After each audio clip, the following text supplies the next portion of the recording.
Bismillahirrahmanirrahim. Di sini kami akan menjelaskan tentang mendayung antara tradisi dan modernitas dari Nahdlatul Ulama untuk penguatan tradisi menuju harmoni keumatan dan kebangsaan. Pemikiran dari Kiai Haji Hasyim Asy'ari dan Kiai Haji Ahmad Siddiq. Yang pertama, pemikiran keislaman Kiai Haji Hasyim Asy'ari. Kiai Haji Hasyim Asy'ari merupakan seorang penulis yang produktif. Sebagian besar ia menulis dalam bahasa Arab, di mana tulisan-tulisan beliau banyak dipelajari di berbagai pesantren. Di antaranya adalah kitab At-Tibyan, kitab Adabul Alim wal Muta'alim, dan masih banyak lagi. Pemikiran keislaman Kiai Haji Hasyim Asy'ari terbagi di beberapa bidang ilmu Islam seperti tasawuf, teologi, dan fikih. Dalam pemikiran keislaman, Kiai Haji Hasyim Asy'ari menggunakan corak Islam tradisionalis. Corak Islam tradisional dipandang sebagai ajaran yang telah diajarkan oleh pendahulu, yaitu Wali Songo. Ia tetap mempertahankan corak itu sebab pahaman ini sudah mulai tergerus oleh paham-paham modernis. Oleh karena itu, dalam pemikiran Kiai Haji Hasyim Asy'ari selalu bercorak pada Islam tradisional yang sangat berbeda dengan paham-paham modernis. Sampai karya-karya yang ditulisnya beranut pada paham Islam tradisional, salah satunya yaitu tentang tasawuf atau sufisme. Beliau menulis kitab tentang tasawuf ini berjudul Ad-Durar Al-Muntadirah fi Masail At-Tis'a Asyarah, atau mutiara-mutiara tercecer tentang 19 masalah. Dan ada juga kitab At-Tibyan, yaitu penjelasan mengenai larangan-larangan memutuskan kerabat dan teman.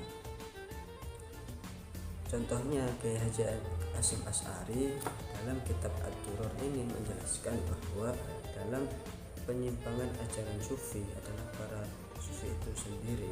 Maka Kiai Haji Hasyim Asy'ari membuat terobosan hal-hal yang menyimpang itu untuk dilakukan dengan perilaku yang bisa saja, atau tasawuf atau tawasud atau mudarat. Jangan terlalu berlebihan, seperti dalam memuliakan guru. Ia memberikan contoh terhadap santri-santrinya kalau dirinya tidak bersedia dipanggil sebagai guru sufi.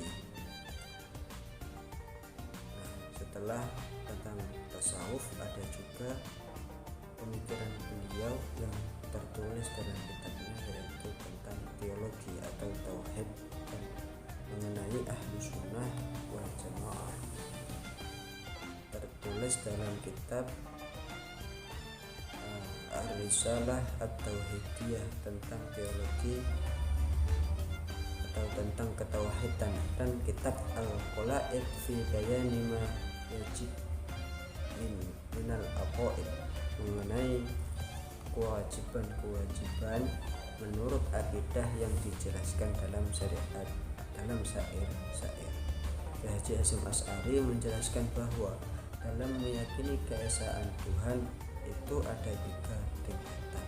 Pertama, ujian terhadap keesaan Tuhan.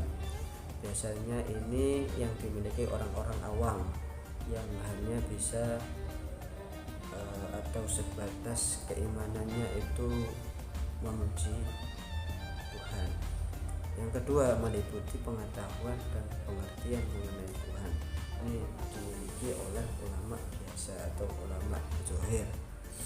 Ketiga, tumbuh dari perasaan terdalam, hanya bisa dimiliki oleh para sufi yang tingkatannya sampai ke pengetahuan pada Tuhan, atau biasa dikenal atau disebut dengan makrifat atau hakikat.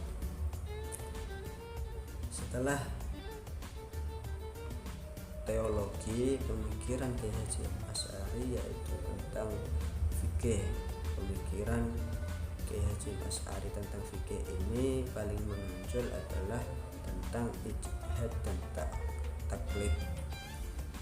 Menurutnya hal ini sangat penting, yaitu mengikuti salah satu dari 4 mazhab, yaitu Imam Hanafi, Imam Maliki, Imam Syafi'i, dan Imam Hambali. Penting untuk mengikuti salah satu dari keempat mazhab tersebut. Hal ini dijelaskan oleh beliau Kiai Haji Hasyim Asy'ari dalam kitabnya yang berjudul Muqaddimat Al-Qunun Al-Asasi An-Nahdlatul Ulama, yaitu pengantar terhadap aturan-aturan dasar Nahdlatul Ulama. Menurut kitab ini merupakan hasil dari ijtihad Kiai Hasyim Asy'ari bersama ulama lainnya yang berdasarkan Al-Quran dan Sunnah Rasul. Cukup sekian penjelasan dari saya, dan akan dilanjutkan oleh penjelasan seterusnya, yaitu oleh saudara kami yang selanjutnya. Assalamualaikum warahmatullahi wabarakatuh. Nama saya Faria Mujahidah, NIM U 2018-1003. Saya di sini akan melanjutkan pemateri pertama, yakni pemikiran kebangsaan Kiai Haji Hasyim Asy'ari. Pemikiran kebangsaan Kiai Haji Hasyim Asy'ari sebenarnya mengarahkan ide-ide politik. Nah, secara umum pemikiran politik Kiai Haji Hasyim Asy'ari sejalan dengan doktrin politik Sunni sebagaimana yang telah dikembangkan oleh Al-Muwardi dan Al-Ghazali. Menjelaskan pada dasarnya doktrin ini sangat akomodasi terhadap penguasa.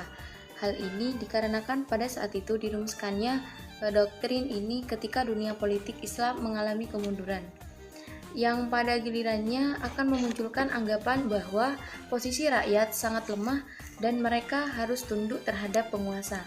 Nah, artinya di situ sejalan dengan sikap Kiai Haji Hasyim Asy'ari dan tokoh Nahdlatul Ulama yang lain menunjukkan akomodasi pada penguasa, baik yang muslim maupun non-muslim.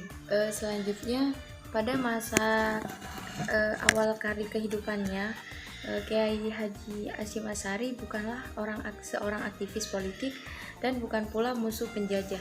Ketika itu ia belum peduli untuk menyebarkan ide-ide doktrin politik dan umumnya tidak keberatan dengan kebijakan-kebijakan penjajah selama tidak membahayakan keberlangsungan ajaran-ajaran Islam.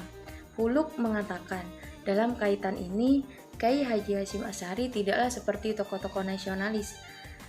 Seorang Soekarno sebagai pendiri Partai Nasional Indonesia dan Presiden, Cokro Aminoto dan Agus Salim pemimpin Sarekat Islam yang memfokuskan diri pada isu-isu politik dan bergerak secara terbuka selama beberapa tahun untuk kemerdekaan Indonesia.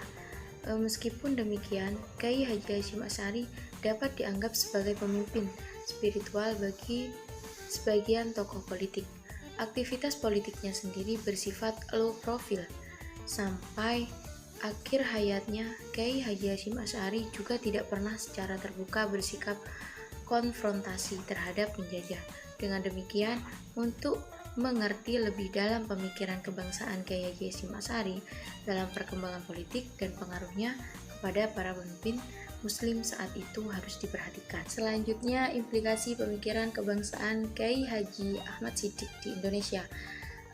Sebagaimana disinggung pada pembahasan sebelumnya, bahwa Kiai Siddiq dimasukkan oleh Mujamil sebagai ulama NU yang memiliki tipologi pemikiran responsif terhadap berbagai persoalan keumatan dan keagamaan.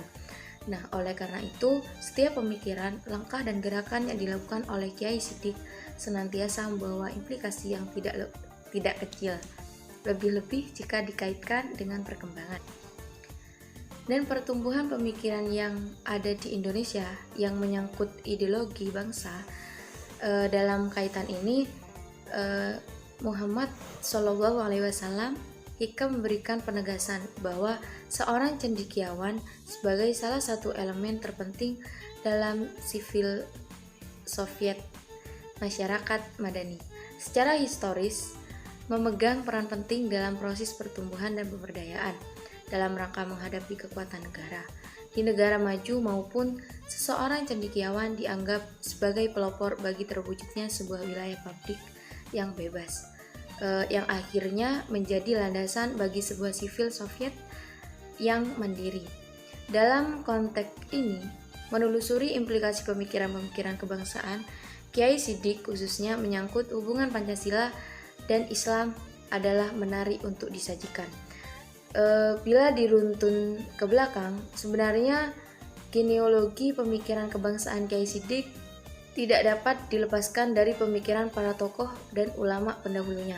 Dari aspek pemikiran keagamaan, pendidikan, hubungan, dan negara, konsep pembangunan kebangsaan, sosial politik, dan budaya.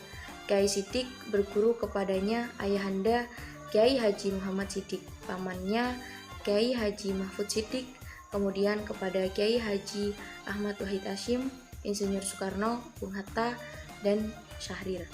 Sedangkan pemikiran dan gerakan spiritualnya, Kiai Siddiq berguru kepada tokoh-tokoh ulama terhormat seperti Hadratus Syekh Hasyim Asy'ari, Kiai Haji Abdul Hamid Pasuruan, Kiai Haji Abdul Halim Siddiq, Kiai Haji Ahmad Kusairi, dan Kiai Haji Hamim Jasuli atau bisa disebut Gusmi. Dengan demikian, Kiai Siddiq tidak hanya melek soal keagamaan semata, namun juga mengerti soal-soal politik, ekonomi, pendidikan, sosial budaya, dan sebagainya. Inilah yang kemudian mengantarkan Kiai Siddiq sebagai ulama intelek organik. Tidak hanya seorang ulama intelek yang mampu menggabungkan nilai-nilai dari tradisi lama yang dianggap baik untuk diselaraskan dengan nilai-nilai tradisi baru atau modern yang lebih baik, namun juga mampu meramu dan mendinamisasikan dengan perkembangan zaman.